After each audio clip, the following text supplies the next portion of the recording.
So there I was at 2 a.m. last Tuesday, doing what any responsible adult does when faced with mounting responsibilities, scrolling through TikTok and eating cereal straight from the box. You know, processing life. And then, somewhere between a video of someone organizing their Stanley Cup collection and another person explaining why their houseplant has trust issues, I had this deeply uncomfortable realization. All these successful people, the ones posting LinkedIn updates about crushing Q3 while the rest of us are Googling, is it normal to eat pasta for breakfast? They don't have some secret superpower or rich parents. Okay, some have rich parents, but mostly they just have audacity. And most of us, we're operating with the audacity of a slightly damp napkin. But stick around. I just had my second coffee and I'm feeling dangerously optimistic about everything. See, we've all been there. Your alarm goes off, and for exactly 2.7 seconds, you think, today I will meal prep and update my resume and finally call my dentist. Then your brain kicks in like that friend who always suggests ordering pizza instead of cooking. Remember that yoga mat you bought during your last existential crisis? It's currently holding up your broken desk leg. Maybe just hit snooze? So you do, for the 12th time. Because we're all secretly training for the Olympic snooze button championships.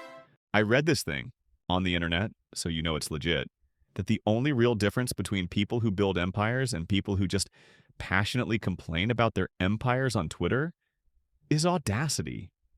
That's it. It's just the willingness to be kind of cringe for a minute in pursuit of something bigger. So here's the deal. I'm about to share two stories that'll either inspire you to finally shoot your shot or make you realize your problems aren't that bad after all. Plus, I've got a step-by-step plan that's so simple even I can follow it. And trust me, I once got lost in my own neighborhood. Okay, quick timeout. Let's actually define what we're talking about here because I know someone in the comments is going to be like, well, actually, audacity isn't just being bold. My friend Dave is bold. He eats yogurt past the expiration date.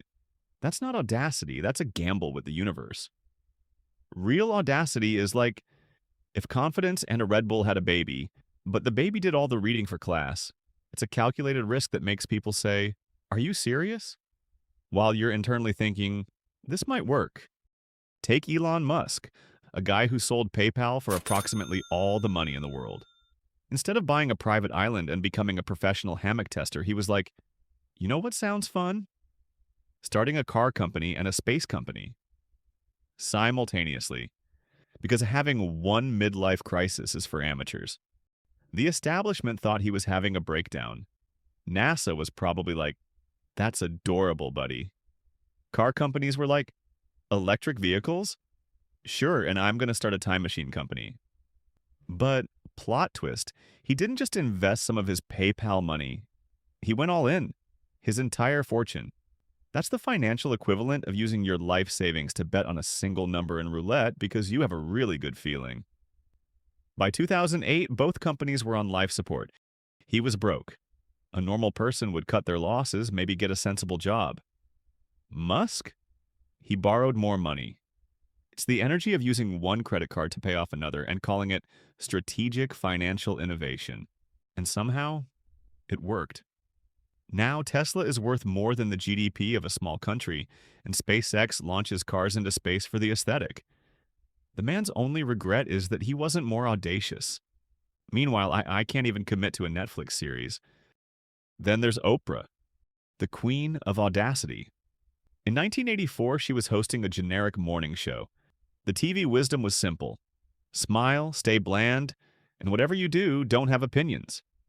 Basically, be human wallpaper. Instead, Oprah did something revolutionary. She decided to be herself. Crazy concept, right? She talked about real stuff, shared her own problems, and turned daytime TV from how to make Jell-O salads into let's discuss our childhood trauma. Network executives lost their minds. Too personal. Too emotional. People want cooking tips, not feelings. They were basically the human equivalent of that friend who changes the subject when conversations get real. But Oprah's audacity worked.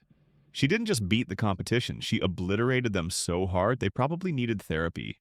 Her show became more popular than free pizza. Then she made the power move. In 1988, she looked at the entire entertainment industry and said, I'm going to start my own company. Everyone was shook. But you can't just own things. That's not how this works. And Oprah was basically like, watch me. She became the first black female billionaire, all because she had the audacity to believe she deserved to build her own table instead of just hoping for a seat at someone else's. Meanwhile, I still rehearse asking for extra sauce at Chipotle. Okay, enough philosophy. Here's your low-commitment, pajama-friendly plan. Step 1. The will this matter? Reality check. Write down your biggest goal. Now ask, if I actually did this, would future me be living a completely different life?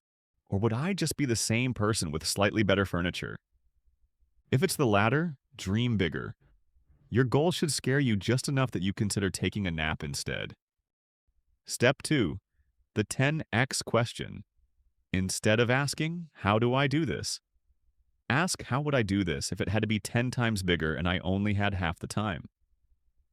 This forces your brain to skip the boring, logical steps and jump to a ridiculous, brilliant solution.